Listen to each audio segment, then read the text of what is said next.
우리에게 주시는 하나님 말씀 받겠습니다. 오늘 은혜 받으실 하나님 말씀은 마태복음 5장 13절에서 16절까지 말씀입니다.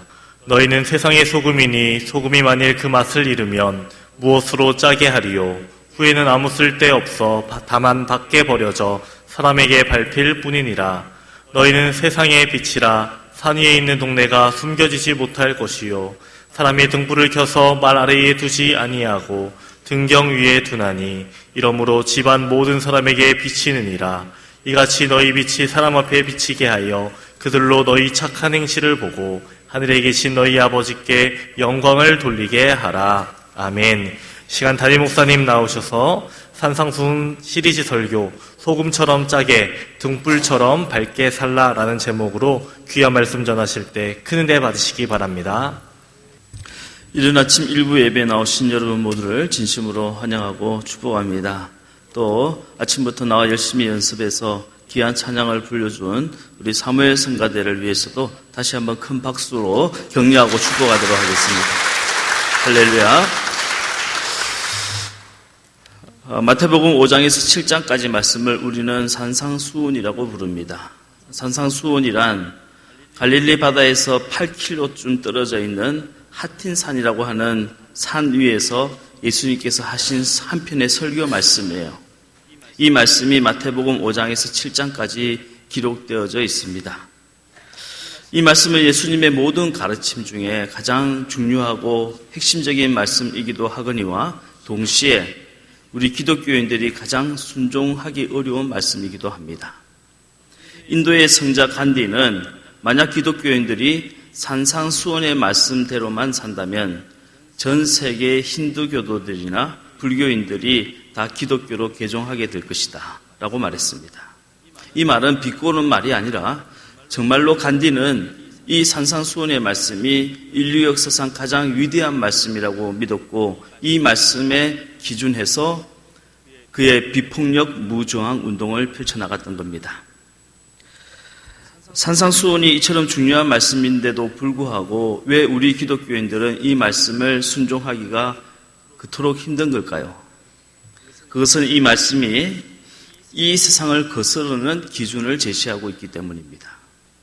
산상수훈은 세상 사람들처럼 살지 말고 이 세상을 저항하며 살라고 말씀하고 있습니다. 마치 연어가 물살을 거슬러서 올라가는 것처럼 이 세상을 저항하는 카운터컬처, 저항 문화를 갖고 살아가라 하고 말씀하고 있기 때문입니다. 그래서 목사가 강단에서 산상수훈을 그것도 시리즈로 길게 설교한다는 것은 굉장히 어려운 문제예요. 복음주의 신학자 존 스토트는 이런 말을 했습니다. 만약 목사가 산상수훈의 설교를 제대로 설교한다면 교인들이 교회를 떠나거나 아니면 그 목사가 교회를 떠나야 할 것이다 하고까지 말했어요. 그만큼 이 말씀은 레디칼한 급진적인 말씀이고 우리에게 와서 부딪히는 바가 많은 말씀이란 뜻입니다. 제가 우리 교회 부임해서 이제 어느덧 12년째가 되었습니다. 지난 12년 동안 교회가 아름답게 부흥되고 또 성도님들의 믿음이 자라는 걸 볼 때 정말 모든 것이 하나님의 은혜이고 감사할 조건밖에 없습니다. 하지만 제 마음속에는 오랫동안 제 마음을 짓누르는 부담감이 하나가 있어요. 그것은 바로 나는 정말 하나님이 이 시대를 향한 하시고자 하는 말씀을 제대로 전하고 있는 걸까? 그저 사람들의 귀에 듣기만 좋은 말씀을 설교하고 있는 건 아닐까 하는 부담감입니다. 오늘부터 몇 주간에 걸쳐 산상수훈 시리즈 설교를 하려고 합니다.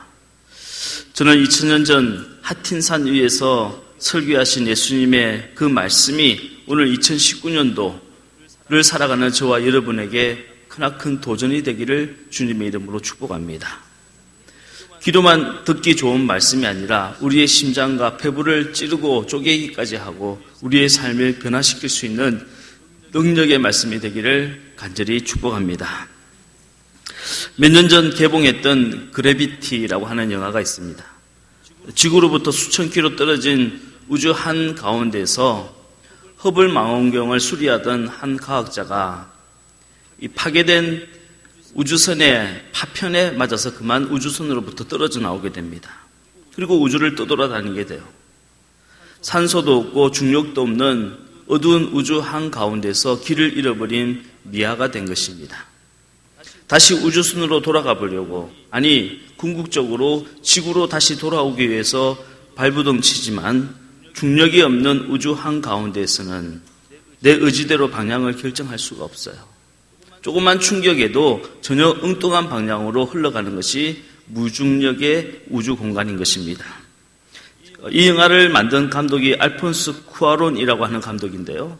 저는 이 영화를 보자마자 제일 먼저 들었던 의구심이 하나가 있었습니다. 왜 감독은 이 영화의 제목을 그래비티, 중력이라고 했을까? 곰곰이 생각해 봤습니다. 중력이 가지는 의미가 매우 의미심장한 의미를 갖고 있다는 걸 느끼게 되었어요. 중력이 없는 우주 공간은 두려움과 공허함 그 자체입니다. 그것을 창세기 1장 1절에서 찾아볼 수가 있었어요.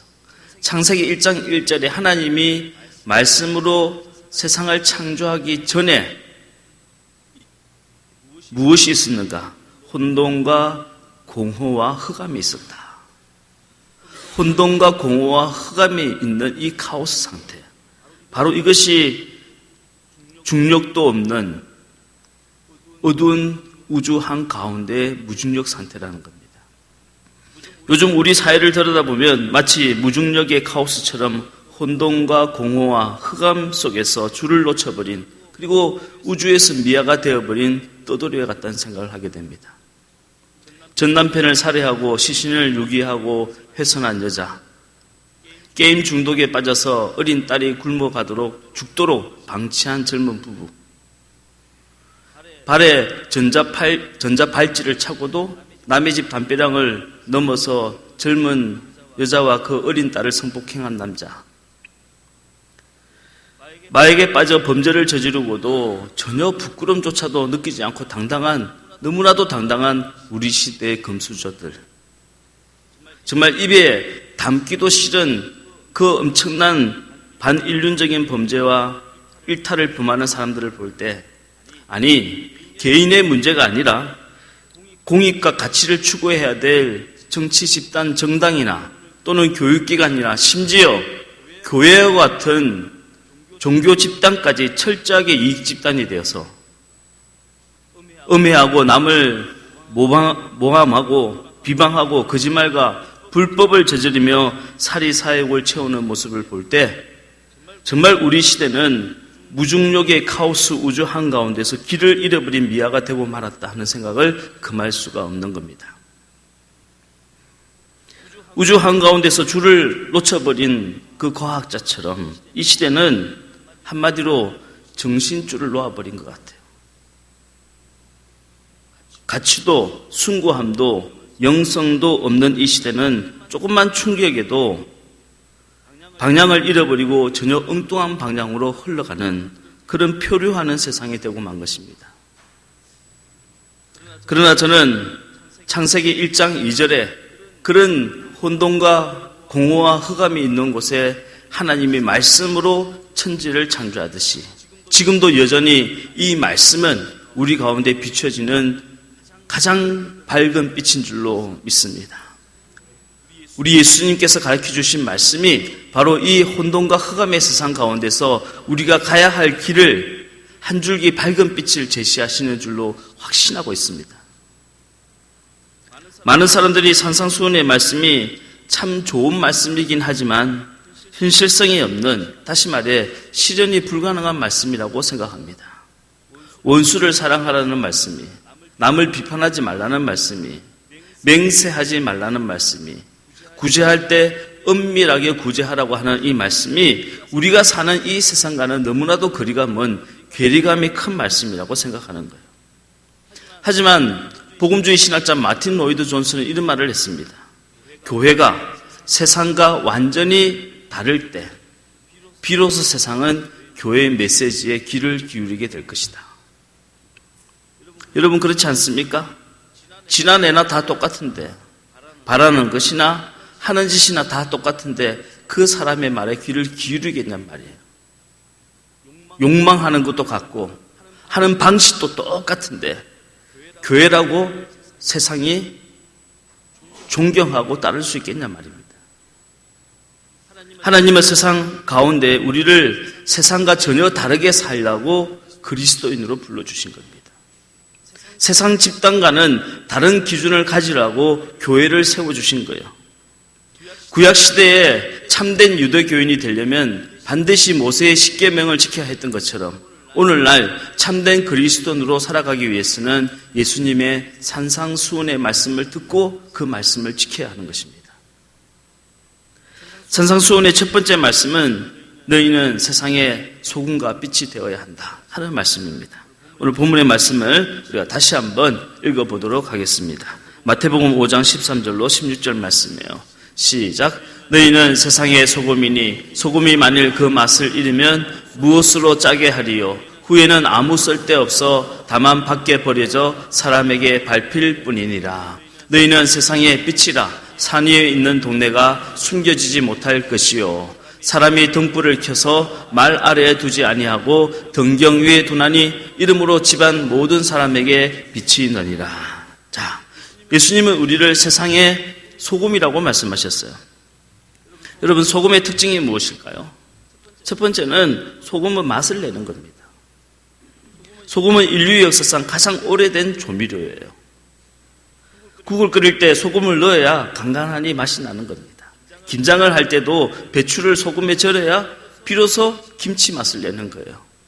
고기를 드실 때도요, 소금에 찍어 드셔야 이게 깊은 고기의 맛을 느낄 수가 있습니다. 모든 음식은 소금이 들어가야 제 맛을 내기 시작하는 겁니다. 그리스도인은 어느 곳에 가든지 누굴 만나든지 믿음의 맛을 내어야 합니다.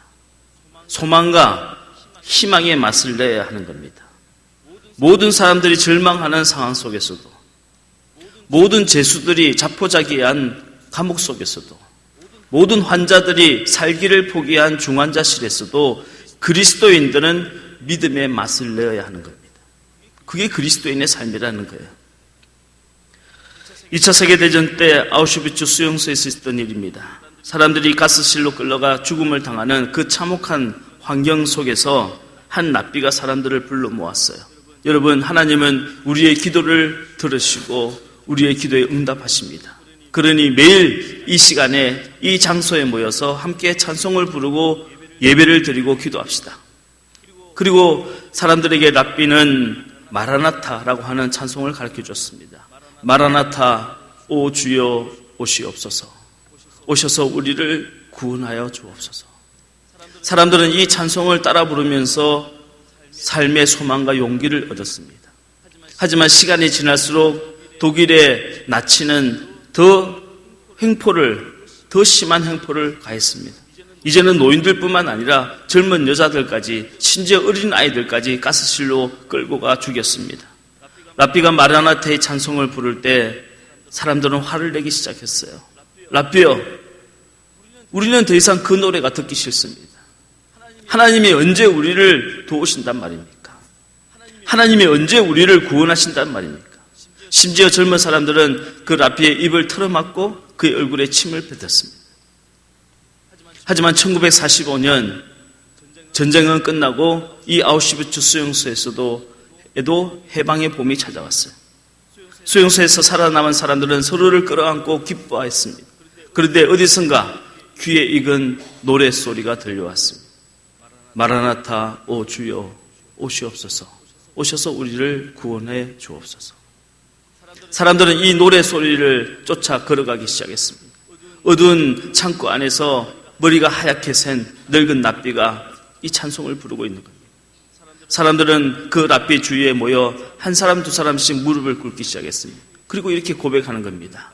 랍비여, 오늘 하나님께서 당신의 기도에 응답해 주셨습니다. 늙은 랍비는 죽음의 수용소에서 끝까지 홀로 남아 소금의 맛을 지켜낸 겁니다. 두 번째 소금의 특징은 부패를 방지한다는 것입니다. 이스라엘은 뜨거운 광야지대입니다. 갈릴리 바다에서 잡은 이 생선은 소금에 절이지 않으면 금방 부패해서 썩은 냄새가 진동합니다. 그래서 갈릴리 어부들은 사해에서 사들인 소금으로 생선을 절였던 겁니다. 냉장 시설이 없었던 시절에는 소금이 유일한 방부제 역할을 했습니다. 안동은 내륙지방이라 생물이 귀하죠. 여름철이 지나가면 생선들이 다 썩어서 부패하게 됩니다. 그래서 안동에는 소금으로 생선을 절인 간 고등어가 유명해진 거예요. 바닷물의 3%가 소금입니다. 그런데 이 3%의 소금 때문에 바닷물이 영원토록 부패하지 않는 거예요. 육지에서는 끊임없이 오염된 물질이 바닷속으로 흘러 들어오지만 이 소금이 그 오염된 물질을 정화하는 기능을 하고 있는 겁니다. 3세기 로마는 인류 역사상 가장 극도로 타락한 시대였습니다.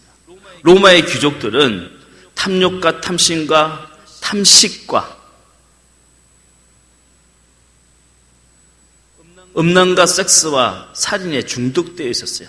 여러분, 그 당시 역사가 에드워드 기본이 쓴 책을 읽어보면요, 로마의 귀족들은 음식을 어떻게 먹었느냐, 우리가 흔히 말하는 배가 터지게 먹는다고 하지 않습니까? 배가 터지게 먹은 다음에 손가락을 입에 목구멍에 집어넣어서 다 개워냈다고 합니다. 그리고 또다시 먹는 거예요. 우리는 배가 부르면 그만 먹지 않습니까? 로마의 사람들은 그렇지 않았다고 해요. 다 먹고 나서 또 다른 음식을 맛보기 위해서 몸속에 있는 음식물을 다 토해내고 또다시 다른 음식을 먹었다고 합니다. 그게 3세기 로마의 실상이었어요. 하지만 그 로마에는 노예로 잡혀온 여성들 중에 그리스도인들이 있었어요. 이들이 그 귀족의 집에서 섬기면서 그리스도의 맛을 내기 시작한 겁니다.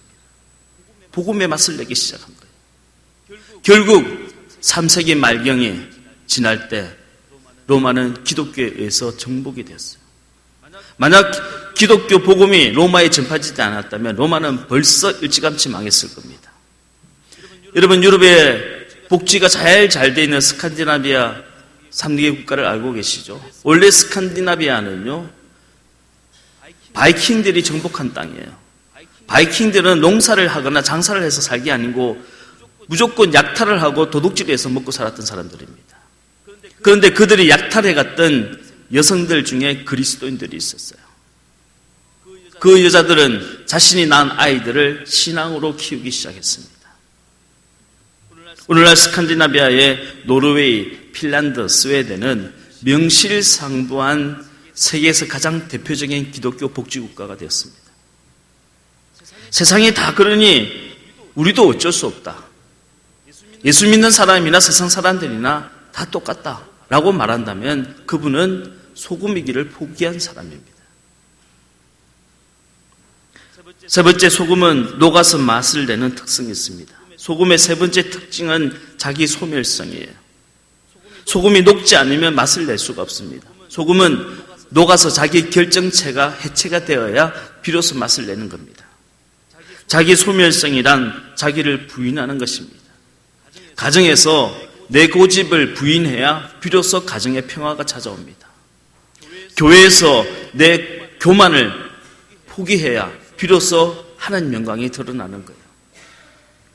소금이 침투력이 강한 것은 그만큼 잘 녹기 때문입니다. 자기 소멸성이 클수록 침투력이 강한 거예요.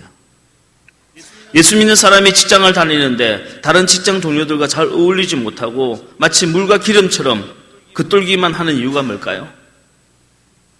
나는 예수 잘 믿고 믿음이 좋은데 직장 사람들이 다 타락해서 술 먹고 담배 피기 때문입니까?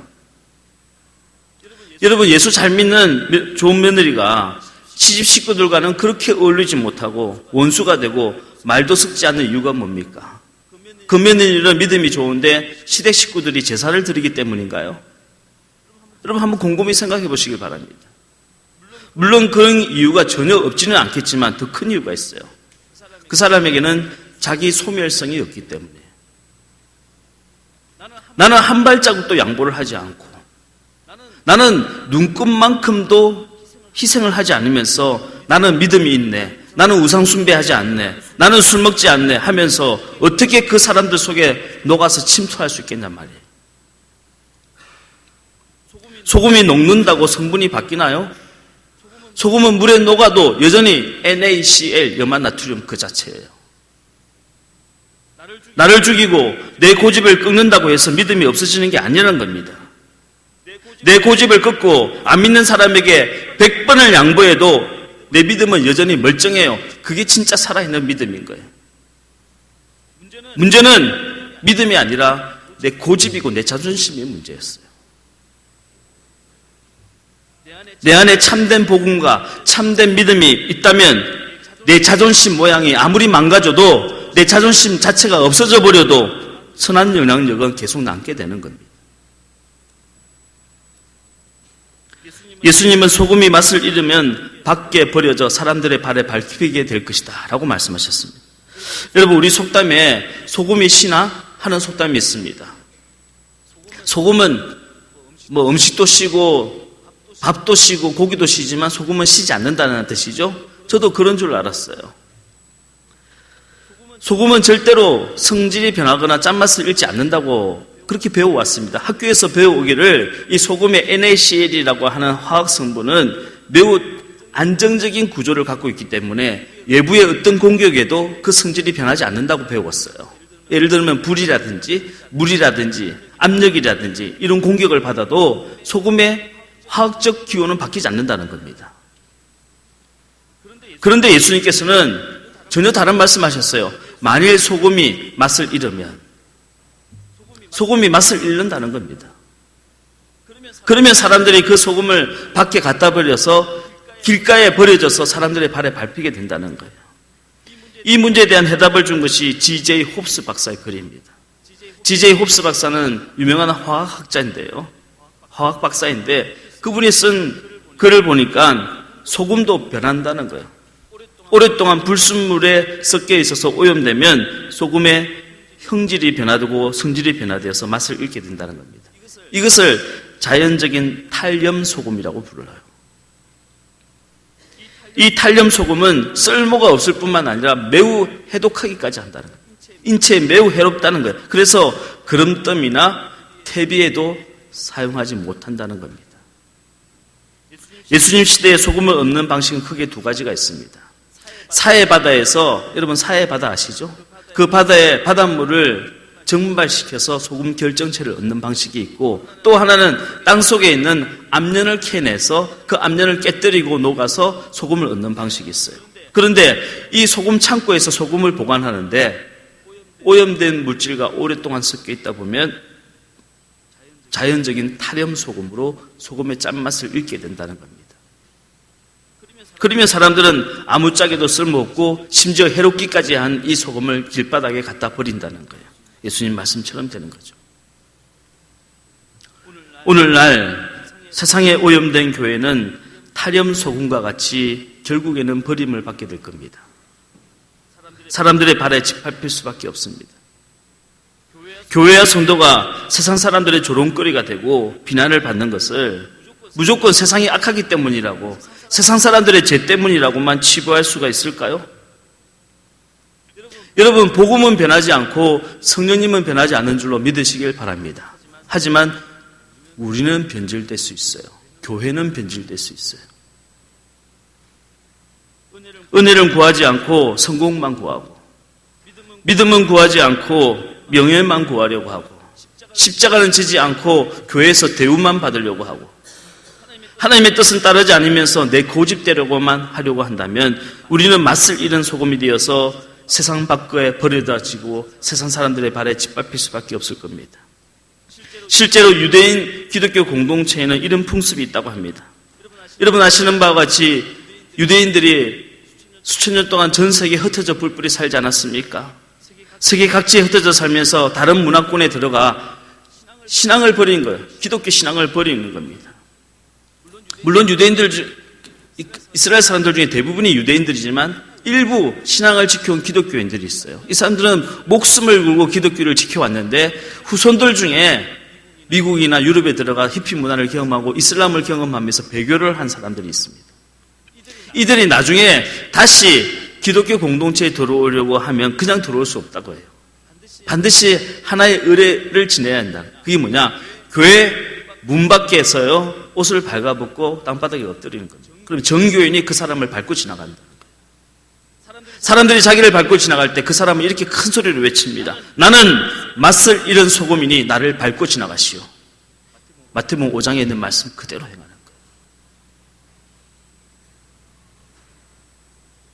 저는 우리 기독교가 말씀의 종교이다 보니까 복음에 더 근접할 가능성이 높죠. 하지만 그러다 보니 한 가지 아쉬운 것은 형식이 너무 많이 없어져 버렸어요. 저는 다른 형식은 모르겠지만 한 두 가지 정도는 좀 갖췄으면 좋겠어요. 첫째는 세례입니다. 원래 세례는요, 강물에 들어가는 거예요. 요즘에는 그러면 교인들이 옷 버린다고 교회를 안 나올 테니까 물을 조금 찍어서 머리에 살짝, 그것도 머리 스타일 구겨줄까 봐요. 얼마나 신경 쓰시는지 그냥 살짝만 갖다 댑니다. 그런데 진짜 세례를 받으시려면요, 강물에 완전히 빠져서 이러다가 내가 죽겠구나 싶을 정도로 한번 들어가 봐야 돼요. 이러다가 정말 내가 죽는구나, 옛사람이 정말 죽었구나 할 정도로요, 숨이 꼴딱 넘어갈 정도로 한번 물에 빠져야 되는 거예요. 두 번째, 회개. 저는요, 이 말씀을 읽으면서 그래, 진짜 우리가 하나님 잘못했습니다, 회개 말만 할 게 아니라 한번 진짜 밟혀봐야겠구나 하는 생각이 들었어요. 이러면 얼마나 좋을까 하는 생각이 들었어요. 사람들이 한번 내 등을 다 밟고 지나갈 정도가 돼봐야 이게 죄의 무게감을 느낄 수가 있구나 하는 생각을 해봤습니다만 쉬운 일은 아니겠죠. 여러분, 예수 믿고 구원받는다는 것도 중요하지만 정말 중요한 것이 있다면 신앙이 변질되지 않는 거예요. 처음 믿을 때는 그렇게 순수했던 분이 교회를 한 10년만 다니면요, 어느샌가 넝구렁이가 되어 있어요. 전도서 때 그렇게 성실하고 겸손했던 분이 목사가 되고 난 다음에 쓸데없는 권위의식에 빠져요. 내가 목사입네. 권사님 때까지 그렇게 교회를 잘 섬기고 겸손했던 분이 장로님 되고 나면 목에 힘이 빡 들어가요. 여러분, 변질되지 않기를 주님의 이름으로 축복합니다. 처음 믿음, 처음 사랑 그대로 예수 믿는 것이요, 제일 좋은 거예요. 처음 믿었던 그 감격, 그 감사, 그 은혜, 그 설렘, 그 사랑으로 천국까지 갈 수 있다면 그분이 제일 성공한 분입니다. 저는 우리 교회 모든 성도님들이 이런 정말 믿음에 성공한 분들이 되기를 주의 이름으로 간절히 축복합니다. 예수님은 우리를 세상의 빛이라고 하셨어요. 빛은 어둠이 짙을수록 더 환하게 빛납니다. 야심성 유희라고 말이 있죠. 어둠이 밤이 깊을수록 별은 더욱 빛난다 하는 말입니다. 빛은 어둠을 탓하지 않아요. 우리가 어둠을 탓하는 것은 우리에게 빛의 속성이 없기 때문이에요. 원래 빛은 어둠을 탓하지 않아요. 왜? 어둠이 짙을수록 빛의 진가가 더 드러나기 때문입니다. 마태복음 5장 14절 말씀 한번 읽겠습니다. 시작. 너희는 세상의 빛이라. 산 위에 있는 동네가 숨겨지지 못할 것이요. 예수님 시대는 요즘처럼 지도라든지 인공위성 GPS가 없었어요. 그래서 어떻게 했느냐, 캄캄한 밤중에 정탐꾼을 보내는 겁니다. 왜? 어두운 밤에는요, 산중에 있는 마을에서 새어나는 불빛이 보이기 때문에 적의 위치를 정확하게 알 수가 있기 때문에. 우리는 세상에 약할수록 복음을 더욱 확신해야 하는 겁니다. 세상에 죄가 범람할수록, 세상이 더 어두워질수록 예수 그리스도가 인생의 해답임을 더욱더 확신해야 하는 겁니다. 교회가 작기 때문에, 우리가 세상에 비해서 힘이 없기 때문에 그리스도의 복음이 영향력이 없을 거란 생각을 버려야 합니다. 왜? 어둠이 짙으면 멀리 있는 작은 불빛도 더 뚜렷하게 보이기 때문에. 우리에게 참된 복음이 있다면, 우리 안에 정말로 예수 그리스도의 영이 있다면, 내가 가난하든 병들든, 교회가 건물이 크든 작든, 도시교회든 시골교회든 큰 교회든 작은 개척교회든, 복음은 사람들의 마음을 움직이고 믿음은 세상을 이기는 줄로 믿으시길 주의 이름으로 축복합니다. 셰익스피어가 말했죠. 빛나는 것이 다 빛은 아니다. 저는 이 말을 너무 좋아합니다. 반짝반짝 빛나고 있다고 해서 다 빛은 아니라는 거예요. 여러분, 밤에 하늘을 쳐다보십시오. 빛나는 것들 중엔 별도 있지만 인공위성도 있어요. 빛나고 있다고 해서 다 빛은 아닙니다. 그러면 진짜 빛의 특성은 무엇일까요? 참빛은 생명을 자라나게 하는 특성이 있어요. 여러분, 죽을 생명을 살리고 인생을 변화시키는 것은 오직 예수 그리스도밖에 없는 줄로 믿으시길 주의 이름으로 축복합니다. 우리가 세상에 비춰야 할 빛은 다른 게 아니라 예수 그리스도예요. 교회가 자랑해야 될 것은 뭐 건물이 어떠고 교회에 누가 유명인이 있고 목사님이 어떻고 하는 게 아니에요. 교회가 정말로 세상에 드러내야 할 빛은 단 한 가지, 예수 그리스도입니다. 우리가 자랑할 것은 오직 예수 그리스도의 십자가밖에 없는 줄로 믿습니다. 1세기 유명한 사도 바울의 고백은 오늘 우리가 정말로 내 자신을 들여다보면서 나도 이런 고백을 할 수 있을까 생각해 봐야 돼요. 갈라디아서 6장 14절 말씀을 같이 한번 읽겠습니다. 시작. 그러나 내게는 우리 주 예수 그리스도의 십자가 외에 결코 자랑할 것이 없으니 그리스도로 말미암아 세상이 나를 대하여 십자가에 못 박히고 내가 또한 세상에 대하여 그러하니라. 어떤 집사님은 평생 교회를 다니는데요, 교회를 다니면서도 명품 가방 산 것은 자랑한 거 있고 다른 사람 앞에 심지어 자기 집 키우는 강아지를 자랑한 적은 있지만 한 번도 다른 사람 앞에 예수님 자랑해 본 적은 없다고 그런 고백을 한 걸 들어봤어요. 제 마음이 너무 아팠습니다. 요즘 교회에 남자들이 다 모이면 무슨 이야기 하느냐? 정치 이야기 한답니다. 여자분들이 모이면 무슨 이야기 하냐? 둘 중에 하나래요. 드라마 이야기 하거나 남편 욕하거나.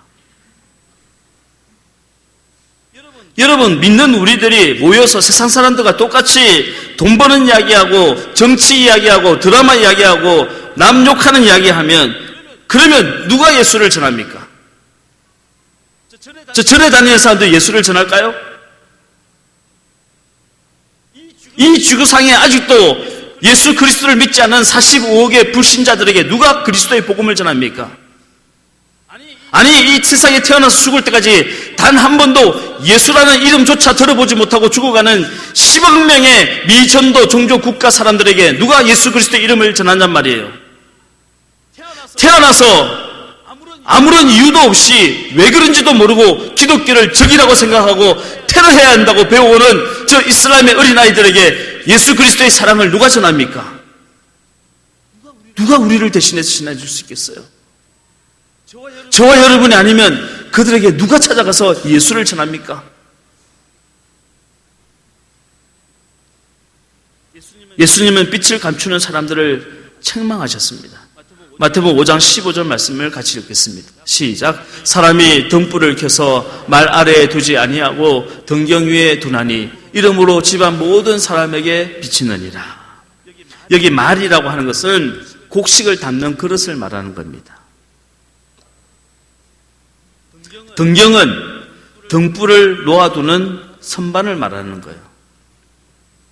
여러분 생각해 보십시오. 등불은 당연히 등경 위에 올려다 놔야 하지 않습니까? 그런데 언제 말 아래 감추는 걸까요? 그건 유일한 경우는 전쟁 때밖에 없어요. 전쟁이 나면 바깥으로 불빛이 새어나가면 안 되기 때문에 말 아래에다가 등불을 숨겨두는 겁니다. 그렇게 해서 방 안에만 아주 미세한 빛을 보이게 하는 거예요. 창문 밖으로 빛이 새어나가지 않도록 하는 방법이 말 아래 등불을 두는 거예요. 예수님은 등불을 켜서 말 아래에 두지 말라고 말씀하셨어요. 교회 안에 있으면 집사님, 권사님이에요.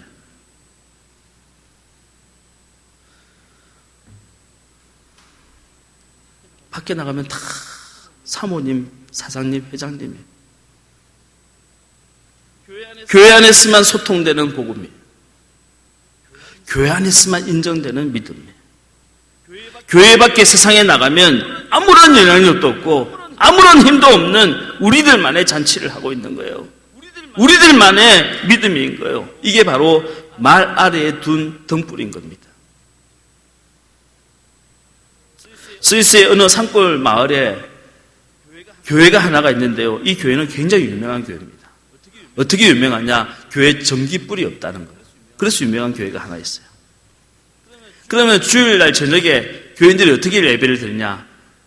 교회 올 때요, 집에서 다 등불을 하나씩 들고 나온다는 거예요. 교인들이 한 명, 두 명 모여서, 수십 명이 모여서 이렇게 예배를 드리면 예배당 안에 환하게 밝혀진다는 거예요. 그런데 이거보다 더 멋진 장관이 있다고 합니다. 그게 뭐냐? 예배가 끝난 다음이라. 산꼭대기에 있는 교회에서 예배를 끝나고 교인들이 나오는데요. 다 등불을 들고 마을로 내려가요. 그러면 마을에서 그 교회를 내려다보면 마치 교회 문이 열리면서 환한 빛이 세상을 향해서 걸어나온 듯한 모습을 본다는 거예요. 이 교회의 빛이 세상을 향해서 밝은 빛이 비추면서 내려오는 듯한 장관을 본다는 거예요. 이 멋진 장관을 보기 위해서 예수 안 믿는 동네 사람들도요, 그 교회 예배 시간이 끝나기만을 기다린다는 거예요. 예배 시간이 끝나기만을 기다렸다가 드디어 예배가 끝나면 등불이 산 등성이를 타고 쫙 내려오는 모습을 보고 다들 기뻐하고 박수를 친다는 거예요. 다들 그 시간을 기다리고 있다는 거예요. 여러분, 우리 예수님이 정말로 꿈꾸시는 교회가 이런 교회가 아닐까요? 안 믿는 남편이 예배드리고 돌아오는 아내가 기다려지는 교회. 야, 우리 마누라가 교회 갔다 오니 이제는 나한테 잔소리 안 하겠지, 바가지 안 긁겠지 하고 그 아내가 기다려지는 교회. 자식이 교회 갔다 돌아오는 부모가 기다려지는 교회. 엄마 아빠가 교회 갔다 왔으니 나 이제 더 이상 혼내지 않겠지 하고 기다려지는 교회. 주님은 이런 교회를 꿈꾸지 않으실까요? 거꾸로 교회만 갔다 오면 갑자기 전투력이 막 향상돼가지고 십자가 군병처럼 마귀와 싸우듯이 자식을 막 좁혀대고 때려잡고 사탄과 싸우듯이 남편과 싸우러 든다면 누가 그런 교회 나가는 걸 원하겠냔 말이에요. 오늘 예배를 들으시고 여러분 집으로 돌아가시면요, 여러분의 자녀들이, 여러분의 가족들이 여러분의 얼굴을 보면서 그 안에서 예수님의 모습을 보기를 주의 이름으로 축복합니다. 마치 등불을 가지고 교회 밖으로 걸어나가는 교인들과 같이 여러분의 모습들 속에서 여러분의 이웃들이 예수 그리스도의 미소를 보게 되기를 주의 이름으로 간절히 축복합니다. 예수님은 말이 아니라 행동이 빛이라고 말씀하셨어요. 우리 마지막 절 마태복음 5장 16절 말씀을 읽어보도록 하겠습니다. 시작. 이같이 너의 빛이 사람 앞에 비치게 하여 그들로 너의 착한 행실을 보고 하늘에 계신 너의 아버지께 영광을 돌리게 하라. 여러분, 우리 기독교는 몸의 종교예요. 아주 간단하게 말씀드리면 불교는 마음의 종교입니다. 마음을 수양하는 종교예요. 하지만 기독교는요, 몸을 드리는 종교예요. 헌신이 뭡니까? 몸을 드린다는 뜻이에요. 제사가 무엇입니까? 몸을 바치는 거예요. 순종이 무엇입니까? 말로 하는 것이 아니라 몸을 드리는 게 순종이에요. 부활도 몸의 부활이에요. 그래서 기독교를 몸의 종교라고 부르는 겁니다. 사람은 말로는 거짓말 잘하지만 몸으로는 거짓말 못해요. 제가 여러 번 말씀드리지 않았습니다. 사람은요, 말로는 거짓으로 사랑합니다 할 수 있지만 몸으로는 못해요. 사람은 말로는 믿습니다 하고 거짓으로 말할 수 있지만 몸으로는 그게 안 되는 거예요. 그래서 사람은 말로는 거짓말해도 몸으로는 거짓말 못해요. 그래서 성경에만 밑줄을 긋지 말고 행동에 밑줄을 그으라는 겁니다. 어느 집사님이 주인이 방세를 갑자기 올려달라 해서요, 급하게 이사를 나올 수밖에 없었습니다. 추운 겨울날인데도 거의 쫓겨나다시피 이사를 나오게 된, 얼마나 화가 났는지요. 화가 나서 이사 나오면서 집에 방에 문 창호지를 칼로 탁 찢어버렸대요. 이불로 청소도 하지 않고 쓰레기를 방 안에다가 그냥 다 갖다 버리고 먼지가 자북하게 쌓아놓고 그렇게 이사를 나왔다고 합니다. 그러면서도 분이 풀리지 않아서 씩씩거렸어요. 아니, 이 음동설안에 갑자기 전세를 올려달라고 하면 어떡하냐고. 그렇게 화를 내면서 이사를 갔는데 이사 간 집에 도착해 보니까요, 추운 겨울날인데도 방바닥이 따뜻한 겁니다. 청소도 얼마나 깨끗하게 되어 있는지 몰라요. 문 창호지를 새로 발랐는지 창호지가 희고 깨끗합니다. 그런데 그 창호지 옆에 쪽지가 하나 붙어 있어요. 그 쪽지에 이런 글이 써 있는 겁니다. 추운데 이사 오시느라 정말 수고하셨어요. 이 집에서 부디 행복하게 사시길 바랍니다. 추울까봐 방에 연탄불을 피워놓고 갑니다. 혹시 모자랄까봐 연탄 2장을 밖에 두고 갑니다. 저는 아래 주소로 이사를 가니까 혹시 불편한 점이 있으면 저에게 연락 주시기 바랍니다. 그럼 하나님의 은혜 안에서 행복하게 사시길 바랍니다. 그리고 자기의 전화번호와 김아무개 집사라고 적어뒀대요. 그 순간 이 글을 보는 이 집사님이요, 지구멍이라도 있으면 숨고 싶더래요. 이분은 자기가 김아무개 집사라고 전화번호까지 적어놨는데, 만약 나는 이라고 생각해보니요, 나는 다른 사람에게 집사라고 쓰면 큰일 나겠다 싶은 거예요. 그것도 그렇지, 이사 나오면서 문 창호지 다 찢어버리고 쓰레기더미 방 안에 다 던져놓고 나왔는데 집사라고 쓰면 되겠어요? 못 쓰는 거지. 그날 이후로 이 집사님에게는 인생 목표가 하나 생겼다는 겁니다. 그게 뭐냐? 모든 사람에게 나는 교회 집사라고 밝히는 거예요. 만나는 모든 사람들에게 나는 예수 믿는 사람이라고 밝힐 수 있게 사는 게 인생 목표가 되었다는 겁니다. 여러분, 혹시 여러분 교회 다니는 거 숨기는 사람 있습니까? 역시 혹시 여러분들 집사님이라고 권사님이라고 말 못하고 만나는 사람 아직도 계세요? 오늘부터 우리도 인생 목표 하나 세워보시기를 주의 이름으로 축복합니다. 누굴 만나도 나는 예수 믿는 사람입니다 하고 당당하게 밝히는 거예요. 우리 산상수훈 첫 번째 시리즈 중에 첫 번째, 오늘 이것입니다. 나는 예수 믿는 사람이라고 밝히고 살자는 거예요. 할렐루야. 혹시 여러분 이 말씀을 듣는 중에 나는 그 사람한테는 아직 밝히면 안 돼, 나는 그 사람한테는 아직 내가 권사라는 사실을 절대 이 사실을 적들에게 알리지 말라, 혹시 그런 분이 있으면요, 이 시간에 빨리 회개하시고 오늘 첫 번째 말씀으로 인생 목표 하나 세우시길 바랍니다.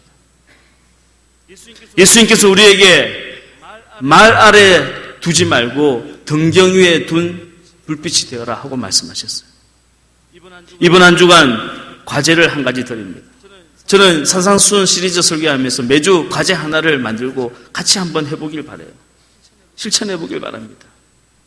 저와 여러분 한 가지 믿음의 과제, 만나는 모든 사람에게 나 예수 믿는 사람이라고 밝히는 겁니다. 나 일산신강교회 집사님, 성도라고, 권사라고, 장로라고, 목사라고 밝히고 사는 거예요. 성도라고 못 밝힐 일은 이제부터 안 하는 겁니다. 할렐루야. 내가 예수 믿는 사람이라고 못 밝힐 짓은 이제부터 끊는 거예요. 자, 우리 결단하는 의미로 옆에 분들에게 한번 인사하겠습니다. 연습해 보는 거예요. 나는 예수 믿는 사람입니다. 시작. 인사하겠습니다. 나는 예수 믿는 사람입니다. 나는 예수 믿는 사람입니다. 그래요?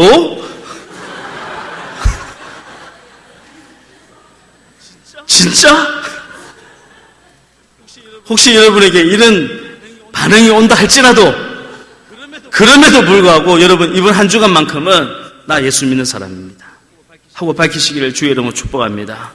우리 옆에 분들에게 한번 악수하겠습니다. 우리는 세상의 빛과 소금입니다. 시작. 우리는 세상의 빛과 소금입니다. 우리 이 찬양으로 주님 앞에 영광 올리겠습니다. 들어주소서 나의 주여. 함께 찬양하겠습니다.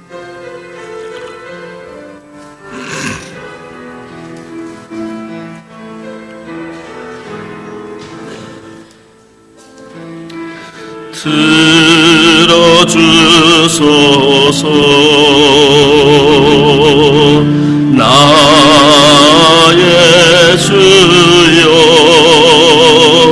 내 영의 소원을 살피소서 주가 주신 나의 이 생명 주 뜻대로 이끄사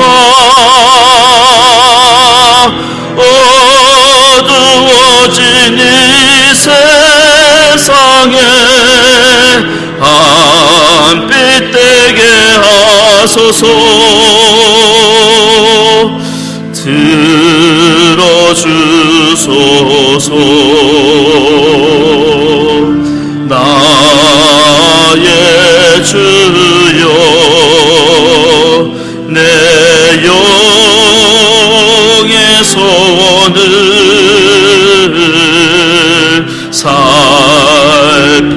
살피소서. 주가 주신 나의 이 생명 주 뜻대로 이끄사 썩어가는 이 세상에 소금 되게 하소서.